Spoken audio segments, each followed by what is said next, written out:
Welcome, guys, to Houses, Heels, and Hoops. This is our fourth episode? Four? Yeah, I think so. I hope you guys been watching some interesting stuff.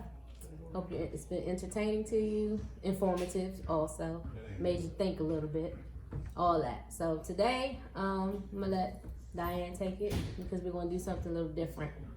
Okay, so today we're going to talk about real estate investing. I know me and Michonne, we met each other in the gym, but we soon found out that real estate investing, we had that in common. So we want to talk about that today.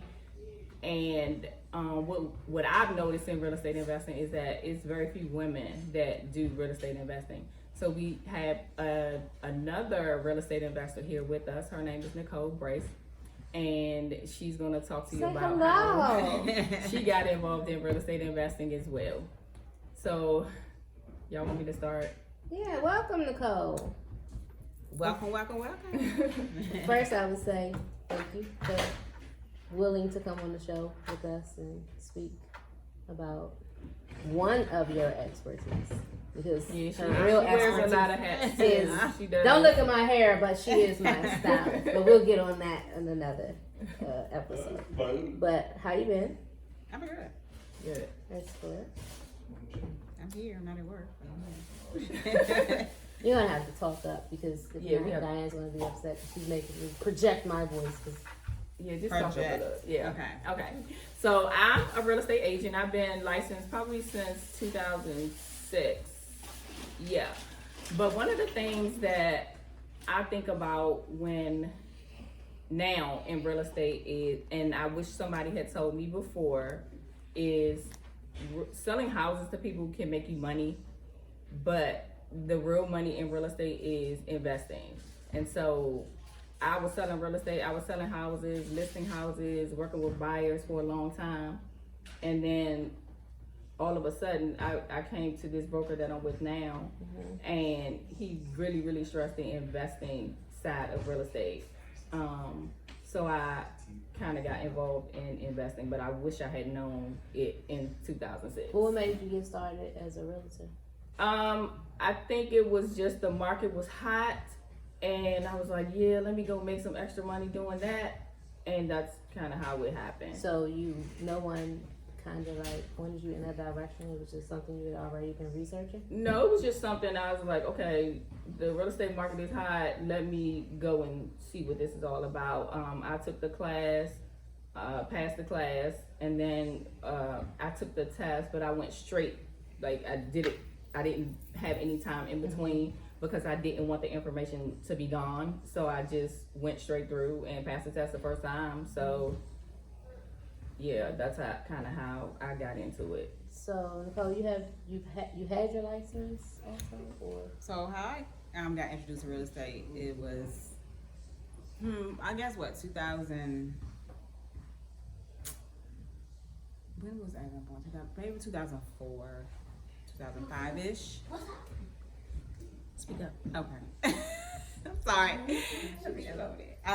So at the time, I was introduced to investing. Didn't get into it as, to be an agent.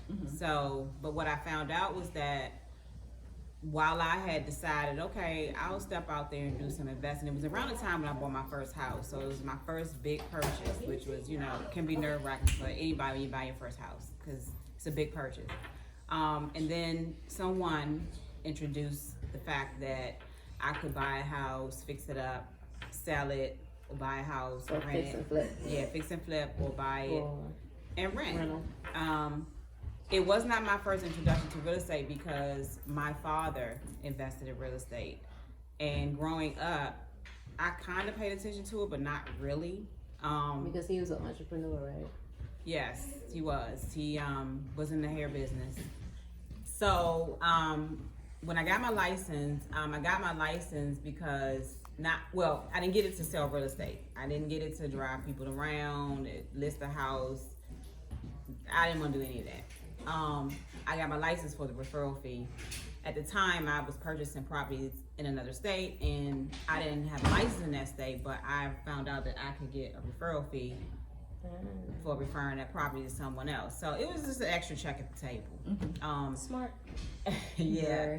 So that was that, and then that lasted for about I bought 1, 2, 3, 4, maybe about 4 properties, and then unfortunately the market took a dive, a huge dive. Were you affected by that? Oh, absolutely, I was affected by it. And this is the thing that I'd like to people to know, that when you're getting in real estate, it is a great vehicle to build passive income, just to build your wealth portfolio. However, be smart, because things happen and we don't know when the market turns around sometime. But if you've been in it long enough, you kind of know. But the more of the story, what I learned is to buy smart initially, and it did affect me to the tune of bankruptcy for $1.2 million. So I'm dead. No, I'm just playing.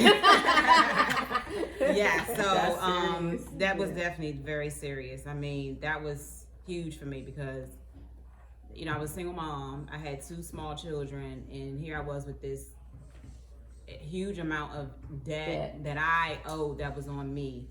And I didn't know what I was going to do. So bankruptcy was really just the answer to it all. It affected a lot of people. It affected a lot of people, yeah. I mean, the housing market was that it, right? 2000, yeah.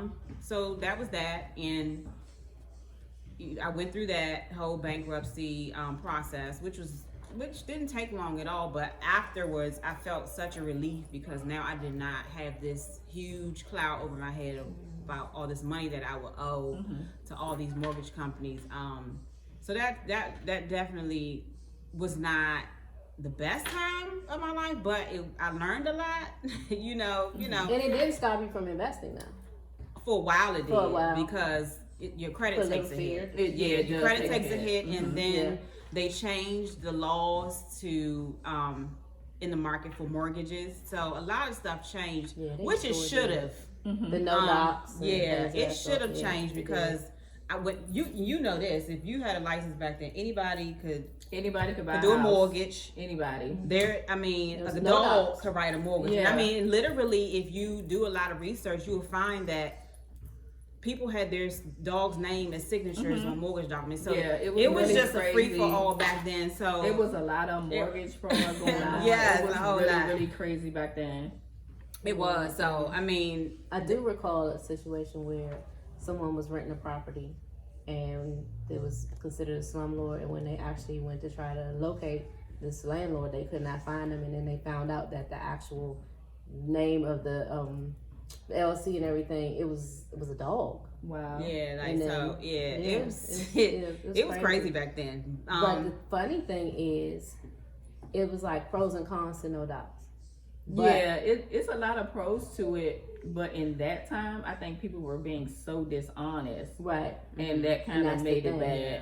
But during that time, also they had the interest only loans. Yeah, that too. That really people did not pay attention with to. those balloon payments. Yeah. Right. Yeah. But if you think about it, though, an average person is not going to read They the don't fine print way. Because, like I said initially, when you're buying your first house, it's a huge purchase. You're not going to read that entire document. So do you know what you're reading? Do you know what you're signing up for? You just know that the mass is doing it, and everybody else is doing it, but you're not taking the time to do your own research. And they, the media was like, oh, people were, you shouldn't have done that. You should have.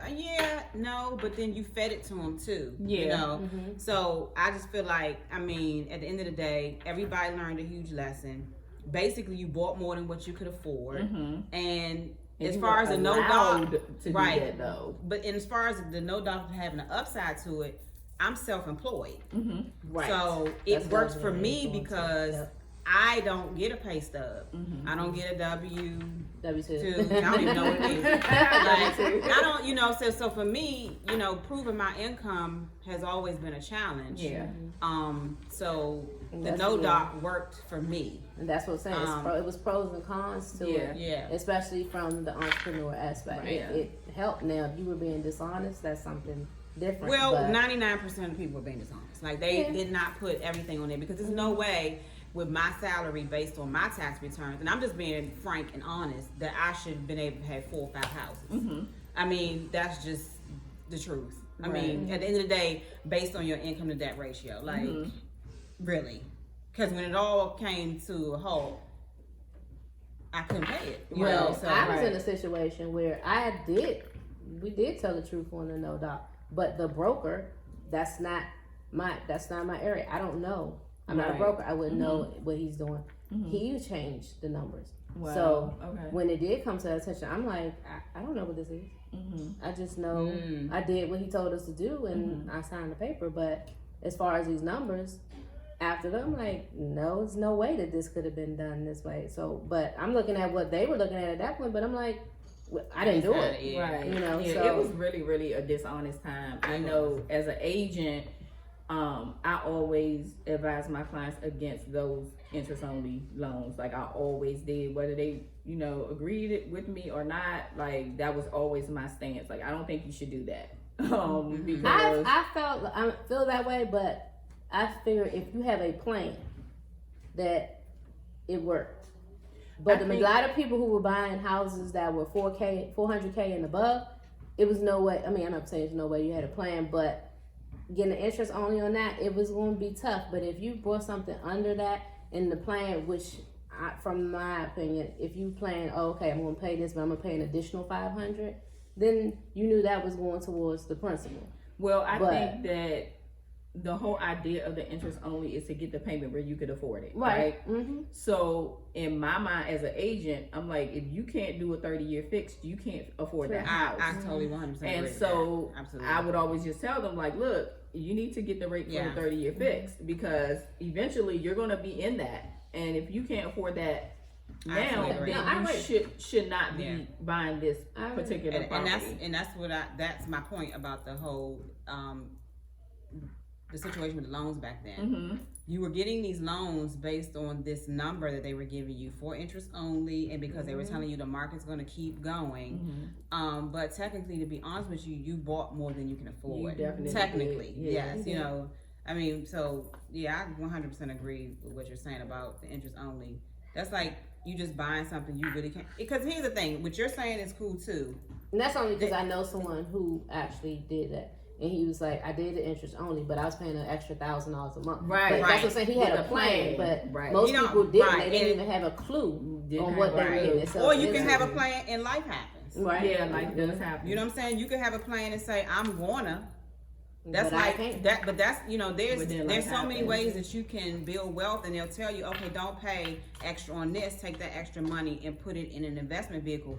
But the likelihood that most people are going to do that and be that disciplined is low. You know what I mean? But there are some people out here who are extremely disciplined with their money, but then there's a lot of people that are not. So it sounds good, but you know what I'm saying? It sounds good. It does sound good. And for me, I'm one of the people like life happens. You know what I mean? Like, and then when you're a single mom, you got these kids, and then they have all the stuff that they have. They boys, so Corona they kicks in. and they have to eat and everything. So it's did you notice how many times you said eat, and I kept saying they hungry? Yeah, that's the main. That's pretty much it. Yeah, somebody could just give me a stimulus check for that. Right. Food. Yeah.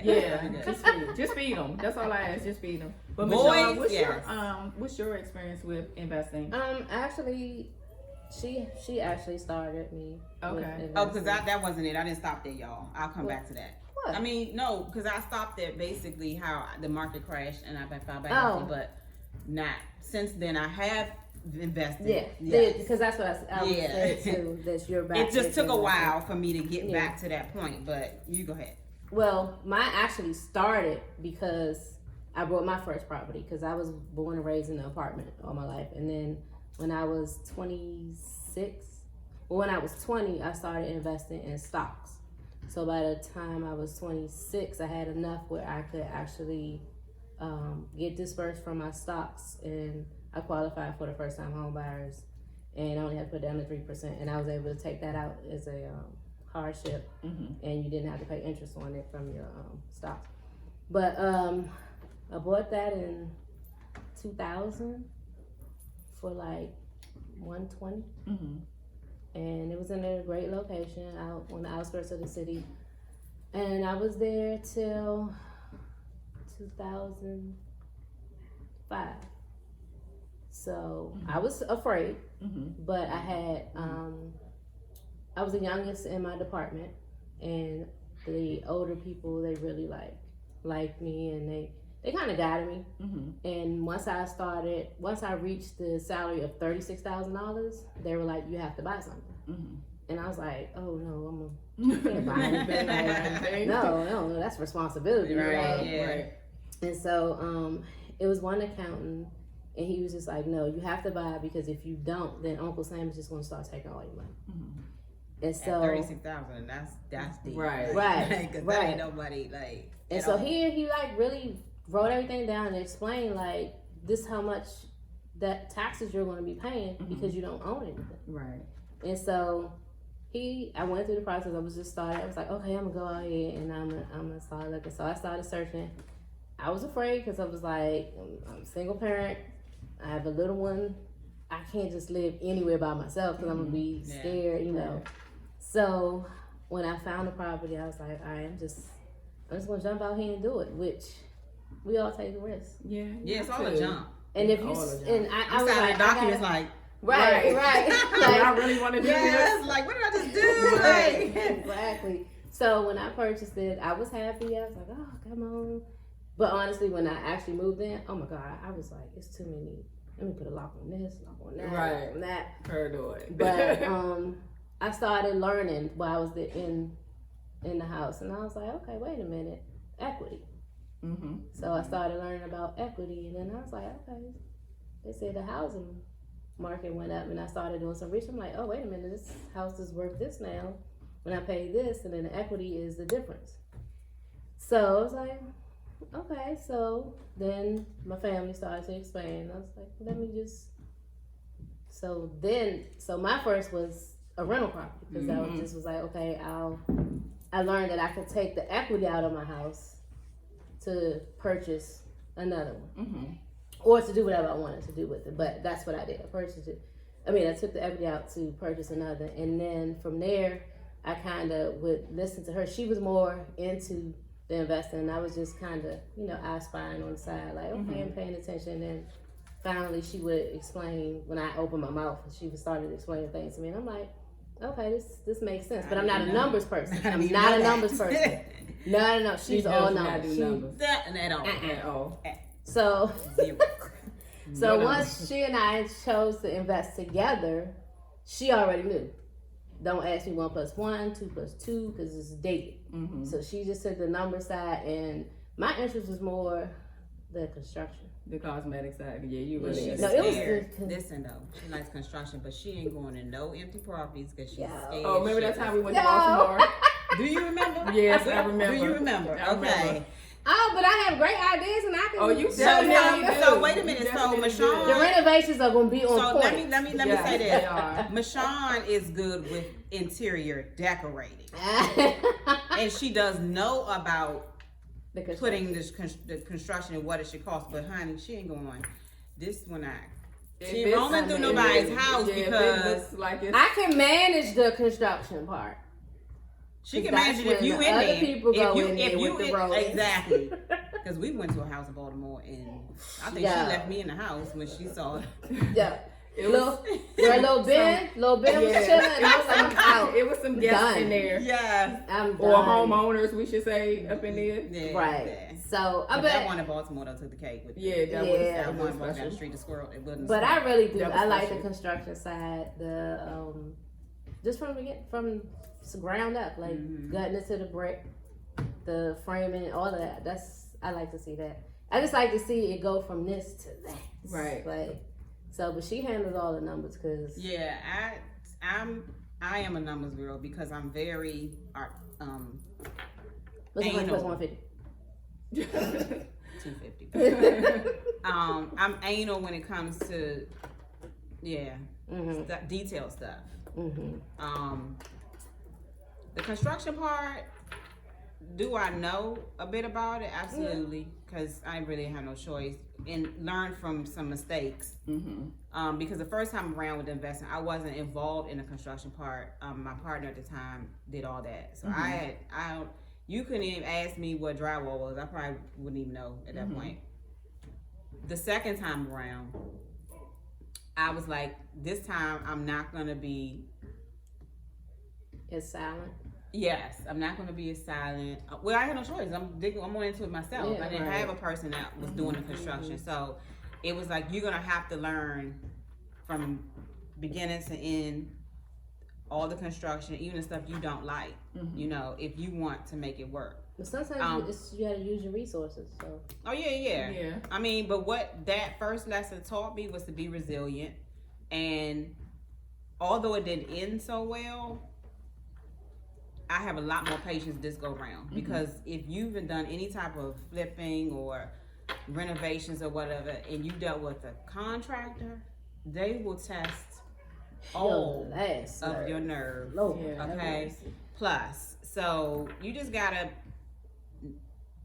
know if you're a woman and you decide this is something you want to do, which is, again, real estate is always going to be a great investment, but you're gonna have to put your big girl panties on, because I don't even the most what the word I'm trying to do, even the most experienced investor, they can get fucked too by contractors. So I mean, it just is what it is, and time is money. That's always my thing. Time is money. So the longer you in it, the more money you're spending. So in my mind, that's all I'm thinking. Time is money, so let's get it done. And budgeting, that's big. Right. When you're doing a renovation or fix and flip or whatever. But decide what you want to do. Like Michonne is great. Like, she has been able to take stuff and turn it around and rent it, and that works. You know what I mean? Or are you the fix and flip type of person? You gotta decide who you are, or you both. You know, or wholesaling, because you fix and flip and you buying whole, but I wholesale. Right. So and you do good with it. You like that, right? I like wholesaling because it's less work for me. All I'm doing is connecting two parties together, and I walk away with a check for $25,000. Like, I'm okay with that. And it's really, really a simple process. I researched it a little, and I was just like, no, I don't think this side is me. But you liked it. No, I didn't. You didn't? You didn't like wholesaling? Well, see, I think you have an advantage because you're an agent. So you're going to get access to properties because you might come into contact with more people. For a person that's not an agent, well, and this could be wrong, but that's not necessarily true. No, listen to what I'm saying. There are a lot of wholesalers that are not agents. But they do the footwork. They do the footwork to get it done, and that's the part that you got to know that you're willing to do. That's for agents too, though. Because we have to do the same. Like, we have to do the same footwork that a non-agent would have to do for wholesaling. Is for me, I kind of just pay attention to what's going on. Like that property we went to see, like, hey, hold on, I got somebody, you know. But for the most part, if I wanna find deals, like I'm riding around DC, I'm looking for abandoned property. I'm doing all of that. That's what we call bird dogging, like you look at property, abandoned property. Yeah, so and then you gotta find the owner, you know, and that's easy to do. That's easy to do with the right resources, though, because I have the MLS where I can find out who the owner is. You're able to, and you need to call me all the time, be like, who owns this property? Right. But and I think that's more so what I'm saying, because you do have to do work. You definitely have to do work. If you have access to the MLS, you can just type it in. You can go and find out who the owner is, and then you can use whatever. Or you just call up an agent. You work with an agent. You know. Normally investors do work with an agent to find out information like that, because I know, like I said, we call each other all the time to look for certain things.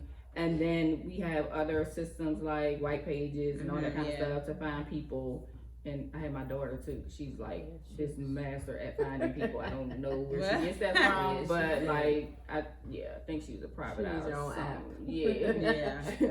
So I will use her like, I can't find this person. Can you find them for me? And she's usually like, okay, here they go. So it's Yeah. Wholesaling, but like you said, your knowledge base is being a realtor. You're used to doing the paperwork, and then you have the access. Whereas somebody like me, unless I use my resources, you can use it's her. just a little hard. You just gotta do footwork. You know what I'm saying? You just gotta know. All I'm saying is, all of it is great. And honestly, wholesaling, if it was just something I can get into, I think hands down, because it is not as much of a headache. It's not. Because you just connecting people and you getting your check and you out the Just door. that You know what I'm minute. saying? I don't care how long it take you to do your construction. And Right, exactly. I don't need to run chase after you for no rent. Like I already got my check and I'm out the door. You know, so you just, it's so many avenues. Yeah, You can so many just different pick and things. choose. You may dip and dab in all of them and figure like, you know what, I like this or that or all of them. Or you might be like, you know what, the hell with all this? I'm just gonna go to my 9 to 5. Right, I'm just gonna go ahead and find something else to do with my money outside of my 9 to 5. But So you've been a landlord too? Or oh you yeah, still a so landlord? yeah, I am a landlord. So let me back up. So no, let me That's see. a headache. We'll talk about that. Yeah, That's a headache. I am, but those are I had my issues with a couple properties, and let's not go into it because I haven't had any lately. So let's not even talk about it. Everything's No, we going gotta well. talk about it because that's gonna be my next question to you. It's Like, like- okay, what's this tenant thing? Like, It's pros and cons to being a landlord. I don't. Yeah. Well, You know might what? get one. I don't know if I want to deal with that piece of it, and that's kind of why I stick to wholesaling, because I'm not sure I want to deal with people not paying their rent on time and not like She's a pro at it. doing what they're supposed to do. So how does that? Tell me about that. It is definitely a headache, and I tell people I try to separate the business from the person. She gets mad at me because I do. Mix the two. Right, it's not. Kinda, I put my sorta, a feelings little into bit. it. I kind of put myself in other person's shoes.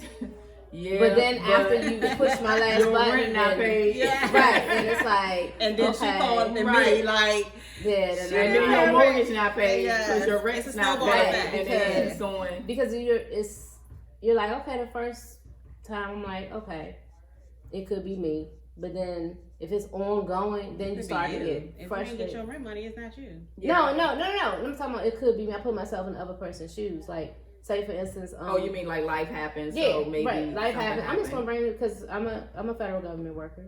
So I'm gonna bring in when we had the what do you call that thing? Furlough. When the furlough. So we were all in the same situation. So it affected everybody. I mean, it really affected everybody. That they were giving away food for the kids, and everybody was going to get it. So that's what I'm saying. I can put myself in the other person's shoes. I'm not going to charge you a late fee. I'm not, because you're not getting a check. So Right. I understand that. But on the other hand, if it's ongoing, then it's like, okay, I shouldn't have did it the first time, because then they're going to It opens the door right. for the next so, time. but I try to, I'm never a slumlord. I just try to. But she gets mad. She's like, you can't. So I don't necessarily. I think Michonne got this tough exterior, but she is like a damn teddy bear. jellyfish. Okay. Okay. Now on that's- the inside. Content, She is okay. So her heart is so huge. Yeah. like- It is very huge. and a lot of people don't get to see that. No, because they don't. But I They just know try to take her and I advantage. have been best friends for a long time. we're not gonna And tell y'all how long. Honestly, when people that know us, they like, oh no, she gonna rip them a new one, and they like, oh Nicole, you like, oh Nicole, she No, know, but it's you the know how complete nice she is. It It But is the honestly, complete- it's the opposite. It's her. it's you just get. I'm just like, listen, She's so soft. I'll give you a chance. Right, you Nah. know, but on Nah. the flip side, she knows that I think sometimes she feels like I put myself in a situation. So here I am. So I'm going to give them a pass. But for me, I'm like, okay, it's hard to separate personal and business. So just don't put it together. Don't put it together, yeah. You know what I mean? Because then it makes it easier for you when it's not personal to do what you need to do. So you know don't rent to your friends, your family. Yeah. No comment. Family, friends. It's just best not people to. That I mean, people because know. people will take. I mean, but you know what? I got the same thing from somebody I didn't know that I actually went to a realtor and and that happened. and I had to go to court and all of that. And I don't have a problem with taking people to court. I just don't feel that I should have to go to that extent because I don't understand why. I mean, people like I always say, nobody's gonna think like I do, but your roof should be your priority. Yeah. Especially if you have nowhere else to go. But people just take things for granted and they just feel like they can do whatever. But I think what you have to become and what she's becoming is you have to be an expert at renting, knowing who your tenant is. So you learn that over each tenant. You know what to look for. It's a learning experience. You know what to look for in a person. You know the red flags. You know, for me, when I had a property in DC and I was rented to Section 8, even with them, I need to know where you live now. I need to be able to stop by there anytime. I'm going in. I would prefer it to be warm because I want to go in your neighborhood when it's a certain time of the year. Right. I want to go at night. I want to go in the day. I kind of want to know something about you, and you know, but that comes with experience. You know, renting. So if you're renting, everybody has a story. Everybody probably been in a situation where they haven't been paid for whatever reason. But for you, that's something you got to say. And you made a good point earlier when you was like, I don't know if I want to deal with that. That's honest. And that's okay. Yeah. You know, you can say, I don't want no parts of that. Right. So you get to a point when you're in real estate and you dipped and dabbed or you do all of it, you know, I like this, but I don't like that. Even agents now. I know some agents are like, I prefer to sell and not work with buyers, and then I know agents that are like, I love working with buyers and not, you know, because I like going in and out of the houses. Right. And some are just like, I'd rather just wholesale because you know it's so much easier. You know, I think for you, it would probably be easier with you to rent multi-unit, not a single dwelling. I think maybe I'll do flips first. I don't know. She said she don't want to do one room, then she's going to get 4 people at one time? Yeah, that's what I'm thinking. Like, I think I might do a flip first before I try to do... If she did 4 at one, it's kind of like you kind of covered a little.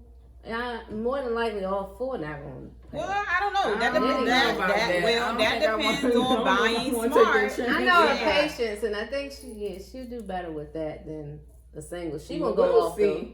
Hey, she gonna go off the rocker like. Because I'm gonna do something different. If this one person don't pay their rent, because if you that goes back to getting a deal. Because if you're buying something at the top of the market, or not at the top but close to it, and one person don't pay, you know, you gotta like you said, that's about budget. It's the numbers. You gotta have a good budget and know that you got some cushion, because in a flip, you might get a scope of work and it might be one thing, but you need to tap on some money. Right. That ever goes the way that you budget out. I mean, even if you just go a few $1,000s, I mean, here and there, because you might get into a house and realize there's something that you did not account for. Yeah.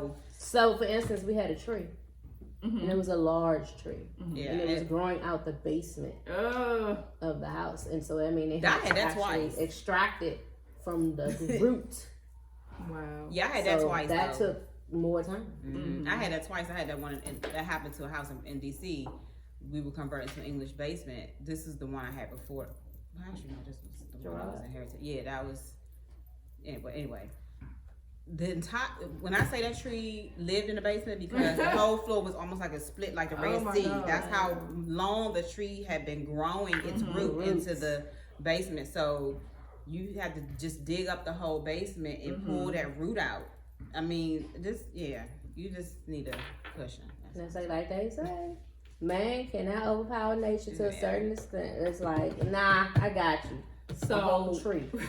So what advice would you guys give to women who want to get involved in investing? What some last words, I guess, kind of. For me, I would say educate yourself. I've had a few people ask me, and I don't consider myself an expert in it yet. Anything you've experienced, whether you are down here and you know somebody who's doing the same thing that's up here, you still know more than this person. Mm-hmm. You know what I mean? So, like my clients or friends or people I run into might ask me, well, what do you suggest? And I always tell them, educate yourself as much as you can. And what I mean by that is submerge yourself in the business. Like, go to meetup. It's so much free stuff. Like, I hear people saying, "Oh, I'm going to the seminar and I'm about to pay somebody 50 G's." Please do not do that. Not Please ever do do not that do that. because And stop looking at the people at night. that's what on the infomercial and on the When you do up that, all yeah, night, yeah. next thing you know, you didn't pay your credit card. Right. Don't do that It's too because much it's free too much free information. information Yeah. out here. There's too many investment groups. Especially in DC, there's Right. a lot of assistance. I mean, in you can DC. go online. There's DC meetups. and There's Maryland, there's actually. so much out here that you can do For you free. can find for free to just kind of go sit in there for 6 months. Or, I mean, even might take you up a year to get up to nerve. just go and Right, be in and it. learn Just the be in different aspects like wholesaling. That's Or what I was gonna or say. learn aspect like buy and hold, or just learn it. And then I would say also find yourself somebody that's going to mentor you, that can give you some good advice. Like that would be my takeaway. And listen, because I didn't do that. I had a family member the first go around tell me, don't buy those houses at the price you're buying them at. You need to buy in this particular neighborhood and just pay cash. That way you own those houses, and if anything happens to the market, you still gonna get your money because you're renting to Section 8 or whatever the case may be, but you own the house. But I didn't listen to that. But that's okay. I live and I learn. And I learned quite a bit. So I would say yes, educate yourself and find yourself a good mentor and save and build your cash up.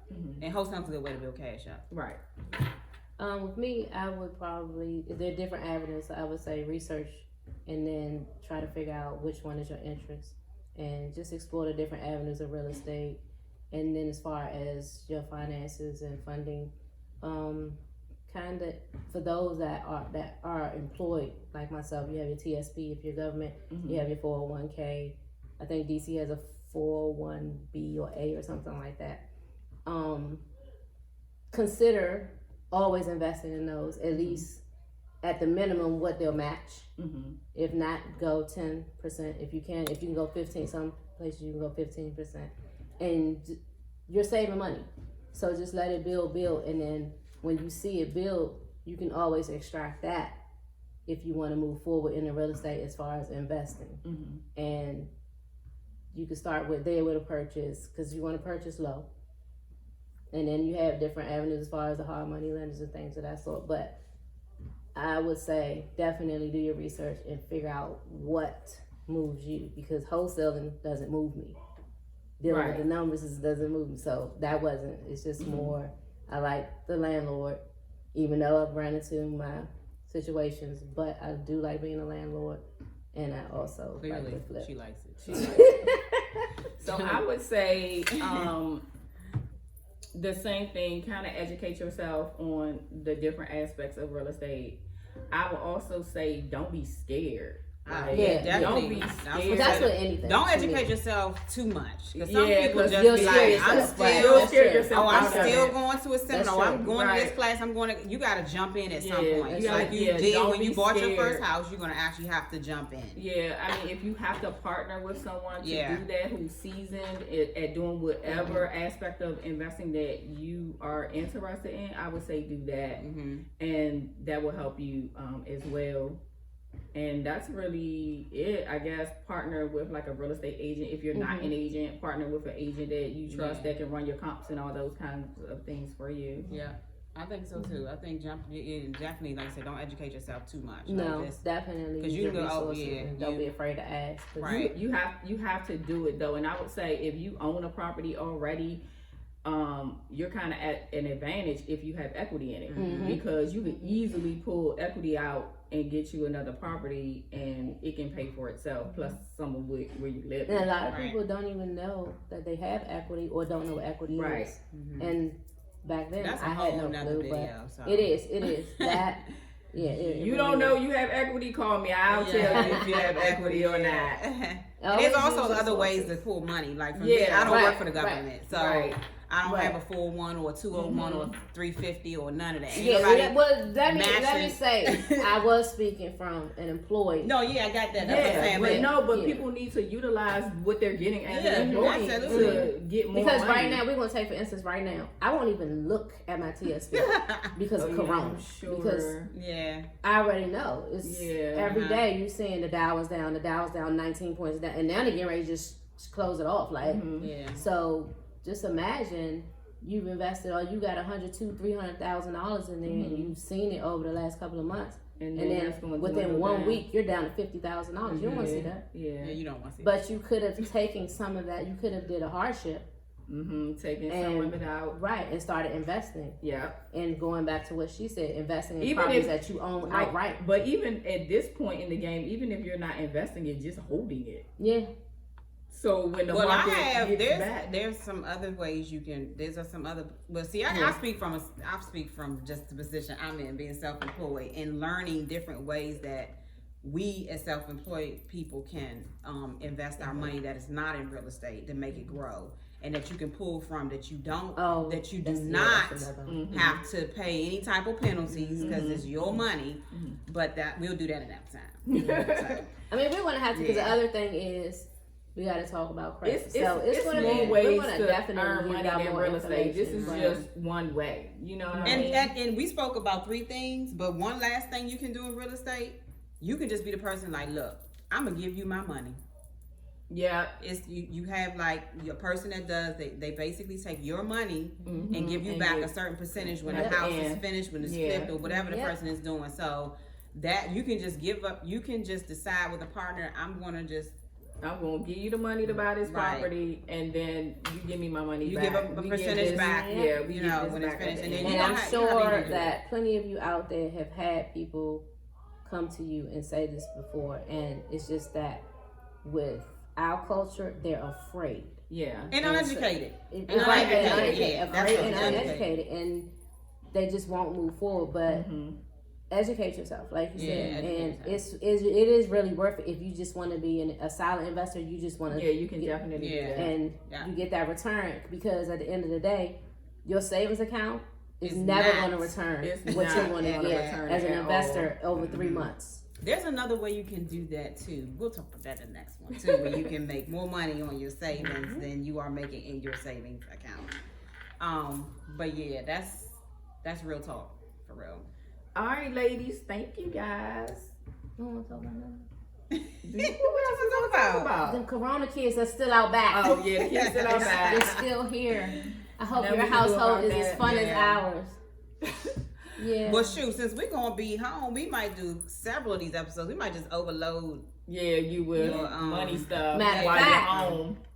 Nicole was saying the other day, we're going to talk to y'all about these kids and teaching them to invest and how to save their yes, money. absolutely. Because some of them just aren't being taught this in school, and neither were we.